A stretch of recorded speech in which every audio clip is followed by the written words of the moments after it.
Hello, fellow Rotarians and guests. I'm Lori Oughton, and I'm honored to serve as your club president for the Rotary year 2021-2022. The Rotary Club of Columbus has a storied past, beginning in 1915, when a group of civic-minded people saw the need for leaders to come together to find ways to make our community better. And now, 106 years later, we're a vibrant, strong club that continues to place service above self. Our club is diverse, with members across all sectors of business, government, military, healthcare, education, nonprofit and community service, ministry, and the arts. And we come together each week as friends with a shared purpose of learning how we can be more involved in the things that matter to all of us. And we leave committed to changing our community and changing lives. As Rotarians, we are people of action, and it shows. So welcome back to Rotary. Thank you for being here, and thank you for making a difference in our community.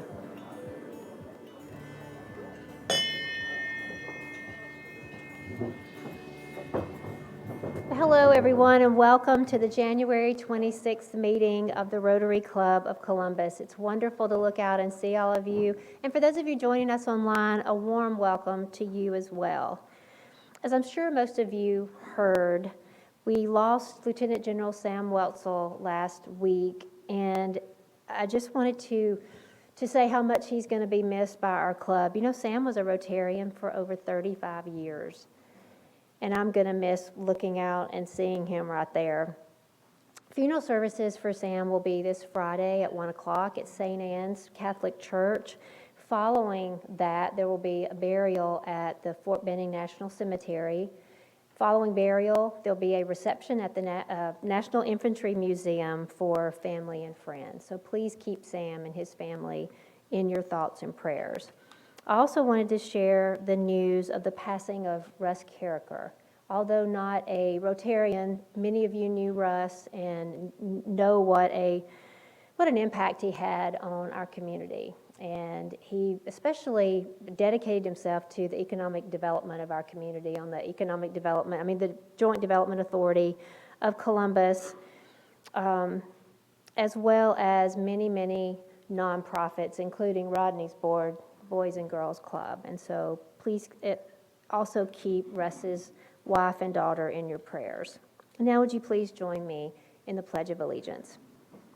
I pledge allegiance to the flag of the United States of America and to the republic for which it stands, one nation, under God, indivisible, with liberty and justice for all. And now I would like to ask Carmen Overton to bring us today's invocation in accordance with her faith tradition.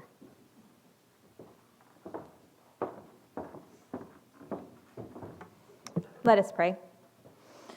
For friends, good, fun, and fellowship, especially the fellowship of Rotary, we give our sincere thanks. May these tokens of your bounty nourish our physical bodies in preparation for the challenges that are ours in Rotary. Keep us always mindful of the needs of others and keep us always attuned to our calling in Rotary. We ask these things in the name of your eternal truth. Amen. Please remember your gifts to the Feed the Hungry in the cans or through Venmo. Thank you.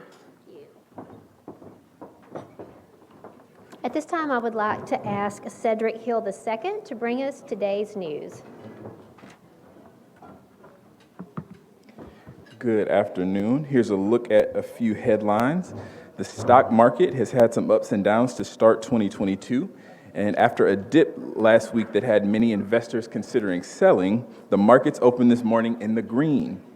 The Fed is set to announce its new policy at 2 o'clock p.m. today, which should set the tone for trading over the next several weeks. Omicron may be nearing its peak. COVID case surges from the holidays and New Year have begun to slow. Leading experts, including White House Chief Medical Advisor Dr. Fauci, believes the Omicron strain will hit its peak in most states by mid-February. Columbus City Council approved the funding necessary to purchase and implement cameras and related equipment in a goal to combat crime. The city hopes camera footage will lead to more arrests for crimes that would otherwise have little to no evidence. Your weather forecast today, it is sunny with a high of 58 and a low of 33. Enjoy the meeting.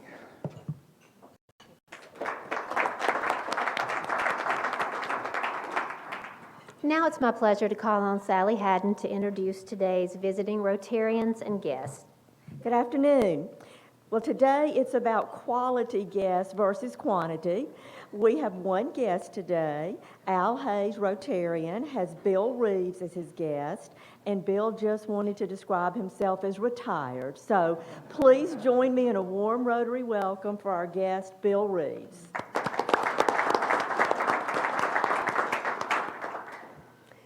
One of our favorite traditions each week is to honor and welcome a military guest, and so it's my pleasure at this time to ask Donna Morgan to please introduce today's Colonel Ralph Puckett Jr. Soldier of the Week. Good afternoon, everyone. So it was my pleasure to introduce today's guest, or it is, because he's such a good conversationalist too, and we've had a good time talking at our table about his life and his career. So I present to you today Sergeant Deshawn Hedlund. And Sergeant Headland is based here at Fort Benning, stationed at Fort Benning, and he is with the military police. He's a 31B, for those who keep up with that. Sorry, I need glasses. If you want to know the facts. All right, so he's a 31B military police officer, and he's a squad leader at the 209th Military Police Detachment. So I asked him what he's going to do when he leaves Rotary today. What's the rest of the day like? So if you are in business of any kind, you already know what it's like working with people. He said, I'm going to go back and handle some business because they're not acting right.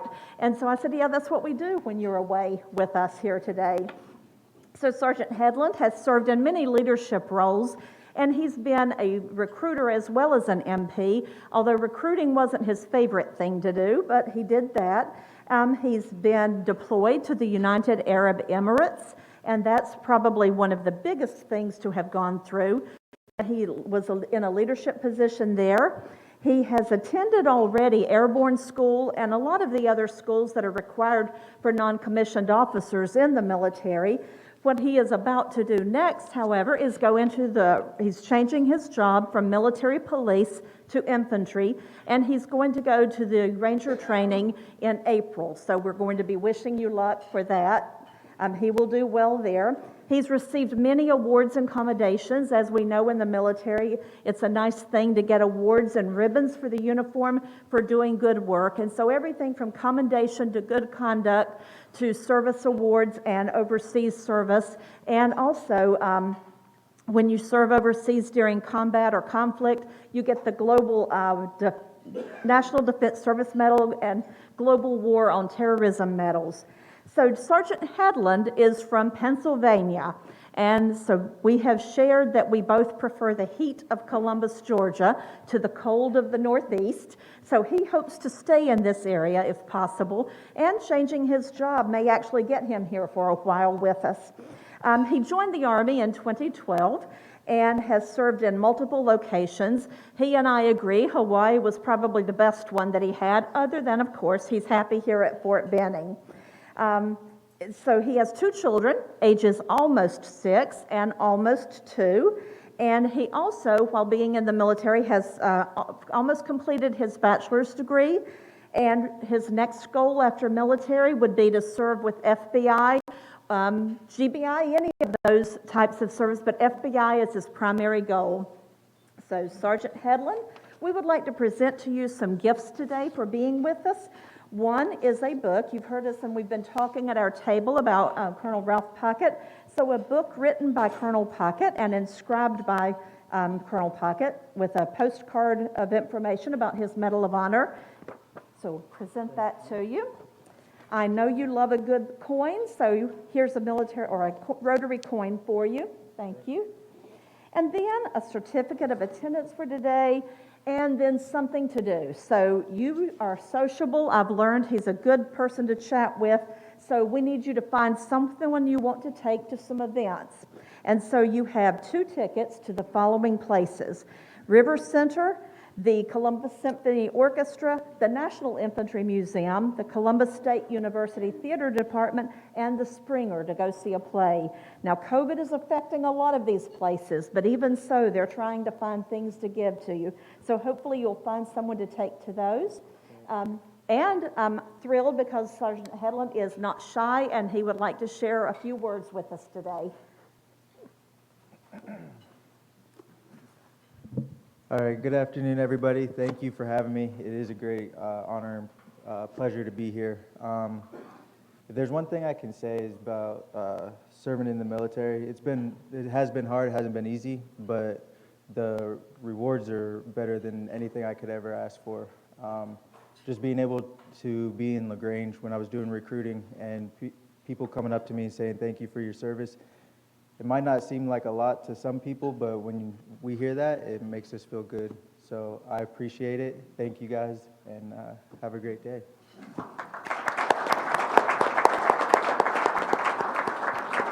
Sergeant Hedlund, let me just echo the thanks for being here, and would you please take back the message to all the men and women who serve with you at Fort Benning, how much we appreciate everything that you do, and come back and see us again really soon. Just a couple of announcements today. Tomorrow is our next Zoom happy hour, so join us, pop in from 6 to 8 in the evening on Zoom from your home, and just enjoy some fellowship. And it also counts as a makeup. And then lastly, just thank you again for continuing to wear your mask when you're not eating. So joining me today at the head table, we had Carmen Overton, who brought us today's invocation, and now it's my pleasure to call on Rodney Close to introduce today's speaker.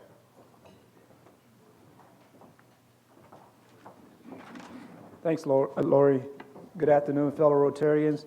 It's my pleasure to introduce, to introduce Fred Maglione, who's been on our board for almost 8 years and actually heads up our resource development. So it's one of my bosses, along with Bill and a few others, is probably out here. Fred Maglione is the CEO of OmegaFi, a Columbus-based company that stands at the intersection of fintech and fraternity. OmegaFi serves more than 350,000 undergraduate students and 3,500 fraternity and sorority chapters of more than 600 campuses across the United States. The company helps nonprofit organizations increase their bottom line and effectively build and collect dues, rent fees, manage rosters and records, pay bills and employees, file tax returns, recruit new members, and connect with the members through data-driven business management tools. In conjunction with his role at OmegaFi, Fred is the general manager of Fraternal Division of Together Work and OmegaFi's parent company. As an attorney with more than 25 years of experience in the nonprofit world, Fred has earned the prestigious distinction of Certified Fundraising Executive for CFRE International. Much of his early career was spent raising money for foundations and other nonprofit institutions. He earned both of his undergraduate and law degrees from Florida State University. He currently serves as a member of the Board of Directors for Boys and Girls Clubs of the Chattahoochee Valley, the Greater Columbus Chamber of Commerce, the St. Anne Pacelli School Board, and as treasurer of the Foundation of Fraternal Excellence. His license to practice in Georgia and Florida. Fred and his wife, Sarah, has 2 boys, Nash, who's 14, and Sean, who's 11, who attend St. Anne Pacelli's Catholic School. With further ado, I introduce you to Fred Maglione.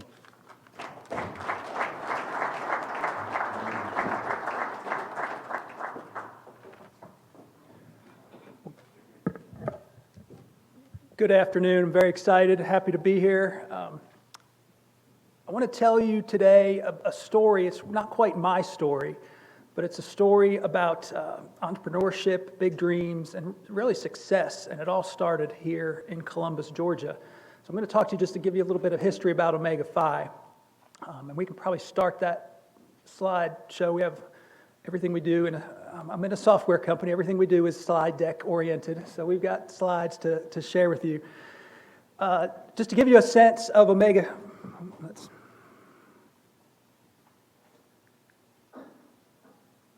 see if I can get this working. Oh, there we go. Give you a sense about OmegaFi.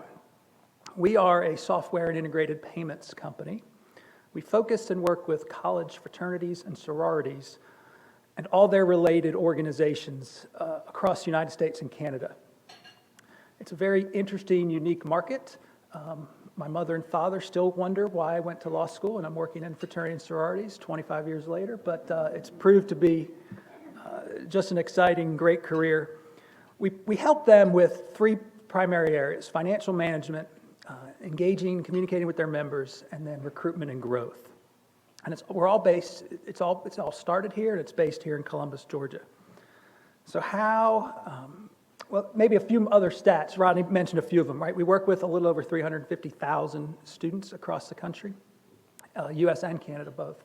And then I think some of these numbers are a little outdated. We're closer to 5,000 now individual fraternity and sorority chapters that we work with.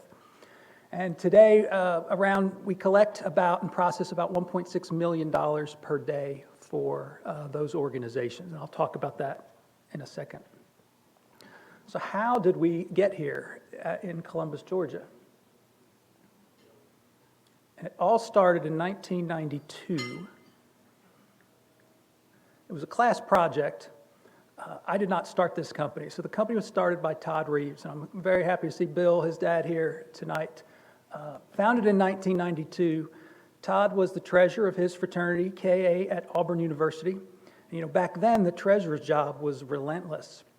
You were chasing individual members to get them to pay their dues. They were, if they paid, they were writing a check and sliding it under the door. You were posting lists on the bulletin board of people who owed and couldn't come to the next activity or event. It was a very tough job, and it was all sort of manual. This is, you know, pre-even Excel spreadsheets. So Todd was, at the time, what was known as an MIS major, Management Information Science, and it was really a class project. And the project was, you know, in effect, use a computer to solve a problem. And so Todd thought about it for a while and realized there's got to be a better way to manage finances and collect money from all these 18 to 21-year-old, in his case, men that he was working with. And he wanted the bill from the fraternity to have the same importance that other bills students and their parents received, like the cable bill or the tuition bill from the university. So he set out, using computers like you see on the screen, to make that happen. Now, Bill may know the exact story. I've heard various versions of this story over the years, but I think he got an A on the project, but the professor told him, "You'll never make it. This is a great, you executed the project correctly, but you're not going to be able to turn this into a business the way he had proposed." Well, Todd proved him wrong. His first customer was the Sigma Nu. At Auburn, they wouldn't agree to put all their fraternity members on, so they just started with the first new member class in 1992, 93 timeframe. And Todd decided, you know, he wanted to make a business of this, and he wanted to give it a try. And so he came back, and again, Bill knows the story much better, and I'm sure Todd has embellished over the years, but Bill became, I think, really our first angel investor and set up a little office and card table in the back of Reeves Wrecking and said, "Todd, go, you know, you have 6 months, 12 months to try and figure this out and get it to, and, you know, see if you can make something out of this." And he did. So he went right to work. And that's Todd in the upper right-hand side of the screen here. And they went to their first trade show in 1993 and started to sell it. Some of you may know John Woolbright. John was our first really chief technology officer and really instrumental in developing the software and getting us to where we are today. Back in those days, now again, this is 1993. So back in those days, the student on the college campus would ship their giant desktop computer to our offices here at OmegaFi, Reeves Wrecking, and they would load the software into it and ship the software back. We had a laptop rental program for a while, so they would get the laptops from us pre-installed with the software. We eventually got it onto some disks, those old 3.5 hard floppy disks. But then in 1996, things began to change, and John Woolbright was really astute and began just paying attention and saying, you know, there's something happening. College students and professors on college campuses are using this thing called the internet in 1996. It wasn't wide scale at all, but it was on select college campuses, but it was growing. And John realized if we can use the internet where our students and customers work, we can deliver this software without having to ship machines back and forth and go through all that hassle and that barrier. And so they were so early adopters and ahead of their game to move to the internet beginning in 1996. And that allowed things to really take off. At the same time, they moved to offices on First Avenue. Now, I am not involved with the company at all at this point in time. I'm still in law school at Florida State.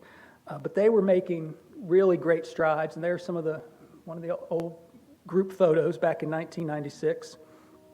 Things began to build and build and build until about 2000. We moved to 6th Avenue, where we continue to have offices today. So we have the old freight station on 6th Avenue, and we love it. We get used to the trains. Visitors think we're crazy. Things really took off in 2003. And in 2003, we in effect, got our first enterprise-level customer. Now, for those of you that may not understand or be familiar with fraternities and sororities, there are organizations on individual campuses, but there's a governing body that oversees and helps manage each of their chapters across the country. So Alpha Xi Delta is a women's sorority, and in 2003, they made the decision, they said, we like your software so much, we want every single one of our chapters across the country using it. And that really began to change, certainly OmegaFi, and certainly the fraternity and sorority industry as they moved to common standards to manage finances across their organization. So fast forward just a couple years to 2005, we hit some milestones. It took 13 years, but we got to 1,000 customers. Oh, going backwards.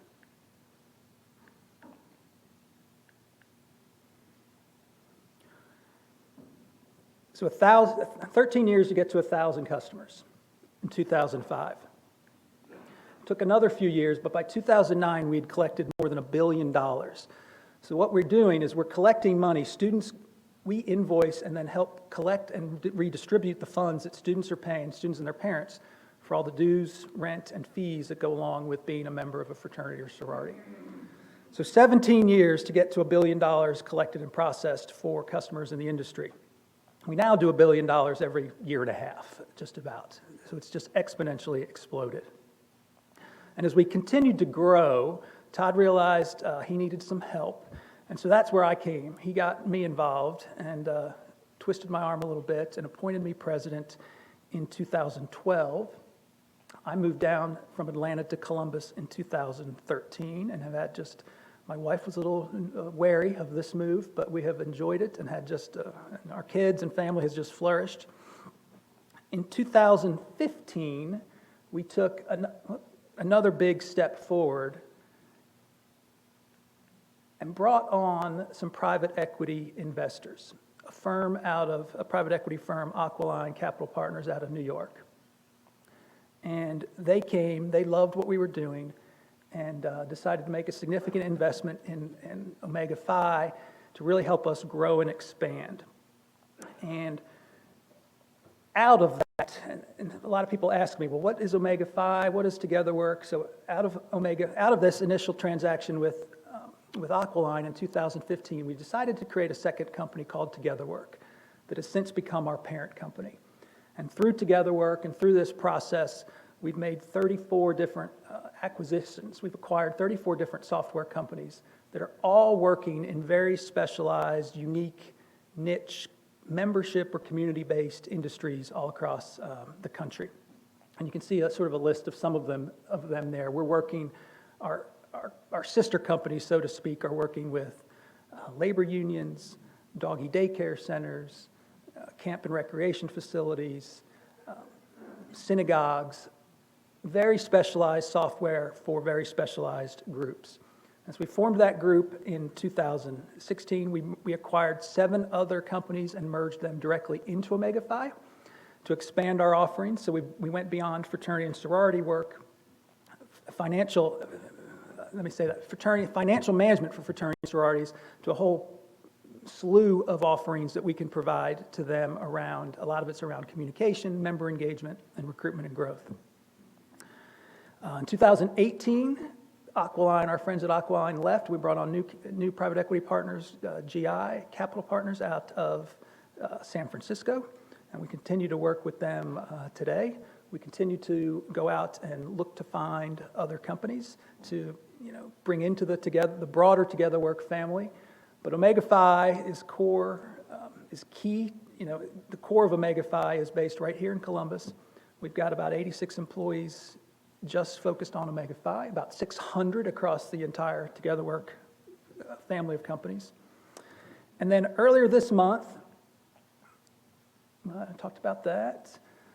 We hit a couple different milestones. So we turned 30 years old at the beginning of this month. We have most of those 86 employees are all flying into Columbus as we speak to do some goal setting and celebrations over the weekend as we celebrate 30th anniversary. We're now at over 5,000 customers, and the future looks really strong and bright for our particular industry, our company. We're committed to Columbus and happy, that we got our start here and continue to really just thrive and excel. So that's our story. Happy to answer any questions folks might have about that history and path or fraternities and sororities in general. You mentioned you had your first enterprise. Now, I'm supposed to tell you to get on a microphone. I was given strict instructions. I could hear you, but I don't know if everybody else can hear you. You'd mentioned you had enterprise-wide, national sororities and fraternities. How many, I'm not even sure how many sororities and fraternities there are nationally, but how many do you guys have as customers currently, and is that something that you're continuing to build and expand upon? We are. So we have some sort of enterprise-level relationship with 45 different national men's and women's groups. It may depend on the product line of the level of involvement. Some require all their chapters to use it. Some just we're a recommended vendor, and then some leave it to the individual 21-year-old on the campus to make those decisions. So we have sales and support models for undergraduates, and that change every year, by the way, and we have sales and support models for that professional staff.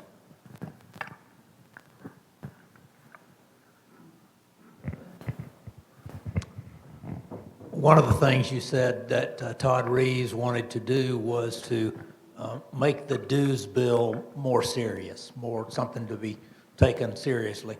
How do y'all do that? Do you send the bills to the parents? And then also, a little bit about how's the policing work?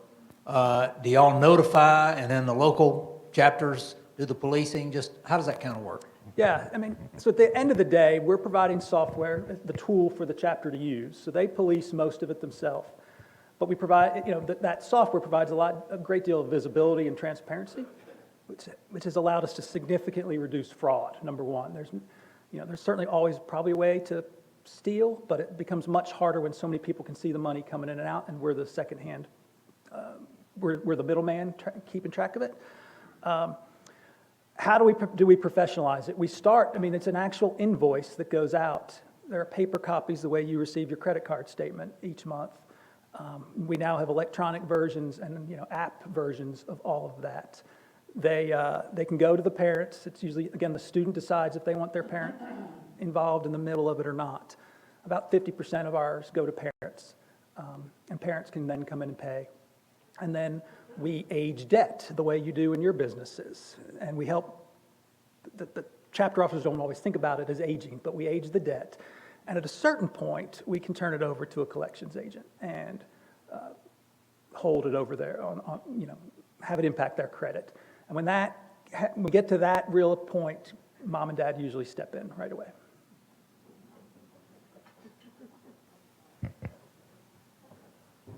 Is your income derived from a percentage of the money collected or from the software? Where do you get your money from? It's a little bit of both. So our revenue models come from, it depends on the product. Some of our software products is traditional SaaS subscription fees, so much dollars per month or year to use the software, and that's the fees that come. But yes, some of the payment, we do get a piece of just about every payment that comes through the door for those financial management models.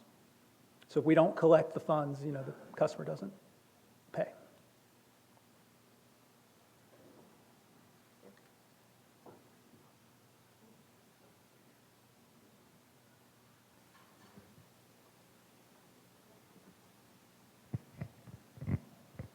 All right. So are you guys, I'm thinking, here we've got TSYS locally, or Global Payments now. Are you guys actually doing any of the processing of the payments? Are you setting up crypto networks now? And, talk about like the flow of funds as Yeah. you guys work through your efforts. TSYS has been a great partner to us for many, many years. So we're in effect almost the gateway or the connecting. And one of TSYS's Global's companies, ProPay, is our primary user that's processing most of those payments for us today. We have some relationships, again, because of acquisitions, we use Stripe in other capacities. But they're the ones physically doing the payment processing, but we're presenting it and then directing the funds based on the software instructions that we manage. What percentage market share would you Question is, what percentage market share we have? For the men, we've got about a 65% market share. For the women, it's about 35. So there's a competitor. We have a competitor that has is on the other end of that has more of the women, and so we are constantly going after the women. Women pay their bills much faster than the men in most cases. We charge more for the men. The men get themselves in lots of trouble. Any other questions? Well, thanks for having me. Best of luck as the year gets underway.